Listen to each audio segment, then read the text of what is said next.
Fala galera, sejam muito bem-vindos à coletiva do Juba. Hoje um papo aberto aí com toda a torcida tricolor e com o Crespão também, o técnico Hernan Crespo, técnico do São Paulo. Tem coisa que está acontecendo aí que precisa de uma mudancinha. Não é criar polêmica e também não é por causa do Rogério Ceni. Vamos falar sobre isso aqui hoje, vai ser um vídeo bem interessante, vocês vão gostar. Galera, hoje eu vou expor alguns pontos aqui que tem gerado uma discórdia tremenda na torcida do São Paulo. Tudo começou quando o Rogério Ceni foi demitido ali do Flamengo. E aí começa uma discussão generalizada de parte da torcida dizendo que está fechada com o Crespo. Outra parte da torcida dizendo que gosta do Rogério Ceni, que é fã. E aí vem um terceiro braço ali, né, uma terceira via, falando assim: não pode a demissão do Rogério Ceni impactar no trabalho do Crespo no Morumbi, lá no São Paulo Futebol Clube. Então isso virou um problema generalizado, virou uma briga de discussões e lados e ofensas e tudo que a torcida está acostumada, né, a viver quando o time está em momento muito ruim. Vamos falar um pouquinho agora então de maneira inteligente. Vamos falar de maneira inteligente aqui. Primeiro ponto de todos. Eu também acho que o São Paulino tem que estar fechado com o Crespo. O Crespo, ele tem erros clamorosos no trabalho dele, que eu vou explicar aqui hoje quais são os erros graves do trabalho dele, erros de Fernando Diniz, erros que Rogério Ceni cometeu na carreira, erros horrorosos, assim, que não tem nenhum cabimento. Por outro lado, o Crespo, ele tem um trabalho muito interessante à frente do São Paulo, e esse trabalho interessante vem por quê? Porque ele participou de um momento em que o São Paulo precisava de uma repaginada, precisava de um título, precisava de educação, precisava de postura, precisava de hombridade, e o Crespo fez parte desse trabalho, e tem feito parte desse trabalho. O time do São Paulo hoje é um time muito mais aguerrido, um time muito mais sério, então estou gostando disso. Problemas do Crespo eu vou explicar aqui agora. O São Paulo, ele consegue uma vitória contra o Bahia, por exemplo, a segunda vitória no Brasileirão, onde o Crespo entra com Pablo e Vitor Bueno e basicamente entrega o padrão tático, ele entrega o jogo de maneira que ele não vai conseguir ganhar de jeito nenhum com esses dois jogadores. O Pablo saindo, que foi um grave de um erro na minha opinião, a escalação do Pablo, e não só por ser o Pablo, por ser o Lucão do ataque, porque o Pablo, ele é o pior atacante que pode ter, mas ainda assim é um atacante. Quando você pega o Vitor Bueno, que está centroavante, jogando centroavante, e põe junto com o Pablo, que é centroavante, você atrapalharia até o Luiz Fabiano nessa dupla. Se é Pablo e Luiz Fabiano, você atrapalha o Luiz Fabiano. Se é Vitor Bueno e Luiz Fabiano, você atrapalha o Luiz Fabiano. Imagina Pablo e Vitor Bueno. Entendeu qual que é a gravidade? O Crespo cometeu um erro grave de escalar o Pablo. E ele corrigiu no meio do jogo. O time de São Paulo, não sei se nem melhorou, mas só de não ter o Pablo ali, o Lisieiro conseguiu entrar num facão e fazer um gol de cabeça no cruzamento do Reinaldo. E o São Paulo faz 3 pontos importantíssimos, onde o empate estaria justo, a vitória do Bahia estaria justa e a vitória do São Paulo foi justa. Mas não é um futebol vistoso, um futebol que você fala, o técnico trabalhou aqui, deu certo. Percebe como o fator São Paulo, Morumbi foi muito mais determinante do que o fator escalação, trabalho do Crespo, tática e tal. Então tem um problema aí. Outro problema do Crespo: ele escalou o Reinaldo na zaga por alguns jogos, escalou o Orejuela na zaga, ele não abre mão do sistema de 3 zagueiros, e isso tem problemas. Tem problemas aí. Só que também tem o fato do Crespo ter acabado de chegar no São Paulo. O Crespo está há 6 meses no São Paulo. E com esses 6 meses ganhou um Campeonato Paulista e mudou o São Paulo de cara. Ele mudou a cara do São Paulo.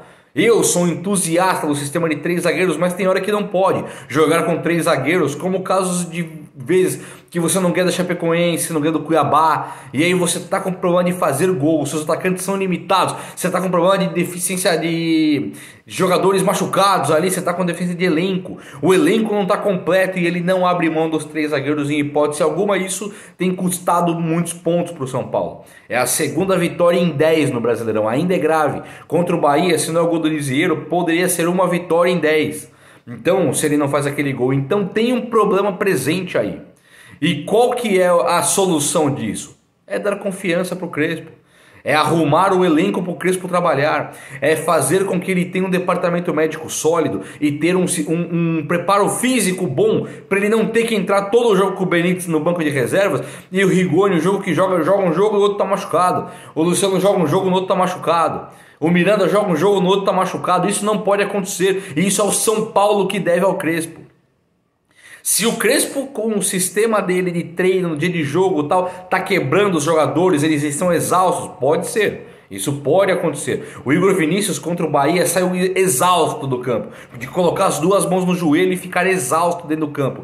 E isso é um sintoma de que até um lateral como o Igor Vinícius, que não vinha jogando, também cansa nesse time do São Paulo. Então eu acho que aí tem um problema sim da comissão técnica do Crespo, muito mais pelo preparo físico, que também não é o Crespo, é o time do Crespo. É o preparador físico do São Paulo. Então isso são sinais de alerta. Agora, quando a gente fala de Rogério Ceni, quando nós falamos de Rogério Ceni no time do São Paulo, também não pode falar agora. O São Paulo tem um técnico, o São Paulo tem sim o cara que ele pode confiar. O Rogério Ceni deu depoimentos ali no Flamengo e ele rachou um pouco com a torcida do São Paulo, é verdade. Mas isso não pode virar um inimigo do São Paulo, da torcida odiar o Rogério Ceni. Essa é a minha opinião, tá? Não odeio, só tô perplexo pelo cenário, pela atmosfera que se criou. Criou-se uma atmosfera de guerra, isso não tem muito cabimento na minha opinião. É uma guerra com o Rogério Ceni, é querer o Crespo fora ou ficar forçando que o Crespo merece ficar. Ora, é claro que o Crespo merece ficar. É claro que o Crespo merece ficar no São Paulo. Só que também é claro que ele merece críticas quando o Vitor Bueno e Pablo entram no time titular do São Paulo jogando no começo ali. Se você não tem elenco, todo mundo machucado, você tinha o Rojas e o Galeano no banco, que poderiam fazer parceria com o Vitor Bueno, por exemplo, ou com o Pablo, por exemplo, mas não pode pôr os dois para jogar juntos. Ou também a questão do Reinaldo Orejuela, foi o que eu falei antes. Então não tem um cara que está imune à crítica, não tem, ele não é o Tele Santana. Mas também nós não podemos passar a mão na cabeça para tudo que ele faz, né? Não podemos, temos que cobrar. E o Crespo eu acho que é um cara exemplar. Ele é um cara que acerta, corrige os erros dele próprio. Essa questão do Pablo eu acho que é um erro que ele vai deixar de comentar daqui a pouquinho. E a questão dele ter versatilidade para treinar o time, quando o time do São Paulo precisa de dois zagueiros apenas para ter mais atacantes para fazer o gol, isso também vai acontecer impreterivelmente. Então, gente, vamos ter calma nessas análises, vamos ter calma na guerra, vamos ter calma na postura, porque o São Paulo está num caminho legal. Agora, para encerrar o vídeo, eu vou falar uma coisa que, na minha opinião, também é bastante interessante, que é a escolha do São Paulo por colocar o time e poupar no Campeonato Brasileiro, tá? Vamos imaginar que o São Paulo não vai cair, porque tem times muito inferiores. O São Paulo, com a vitória em cima do Inter fora, com a vitória do Bahia ali apertado, o São Paulo consegue duas vitórias importantíssimas. E o São Paulo não deve brigar para não cair pelo elenco, por essas vitórias, o fator Morumbi, tem um time forte, tem times muito fracos jogando no Brasil. Então o São Paulo não deve realmente cair. Só que para ganhar o Brasileiro com um time que está com inúmeras contusões, é um Benítez que não consegue jogar, é um Rigoni que não consegue jogar, é um Miranda, é um Luciano, são muitos caras que não conseguem jogar, Éder, os principais não têm conseguido jogar. Então, forçar no Brasileiro, forçar a barra em 38 rodadas num Brasileirão que é absolutamente competitivo, eu acho que pode ser um erro sim, porque aí você pode não ter esse elenco para Libertadores e para a Copa do Brasil. É a primeira vez que eu falo isso aqui. Eu acho agora que o São Paulo deve sim priorizar a Libertadores e a Copa do Brasil. Libertadores, os bichos papões da Libertadores. River Plate não está nada bem. Palmeiras, o São Paulo mesmo mostrou que pode ser superior ao Palmeiras tranquilamente, como fez no Campeonato Paulista. E o Flamengo, que é o grande elenco da América do Sul, ele acaba de trocar de treinador. Olha quanto fator favorável ao São Paulo. Então o São Paulo rodando elenco para estar com força máxima agora nessa Libertadores, e a mesma coisa se aplica para a Copa do Brasil, eu acho que é um grande acerto. Então, por enquanto, hoje eu estou fechado com essa diretoria, com o nosso treinador, com o nosso elenco, porque eu acho que a escolha está sendo certa. Beleza? Me diga o que vocês acham. E antes de mais nada, se inscreva no canal, deixa um like aí. Não deixa de se inscrever não. Vamos chegar a esses 50 mil para a gente fazer esse sorteio dos prêmios que eu tenho por aqui. Beleza? Muito obrigado por todo mundo que está assistindo. Muito obrigado pelos meus inscritos, pelos novos inscritos, pela galera que chegou agora. Fico muito feliz de ter vocês por aqui. Um abraço, meus amigos. Até a próxima. Valeu!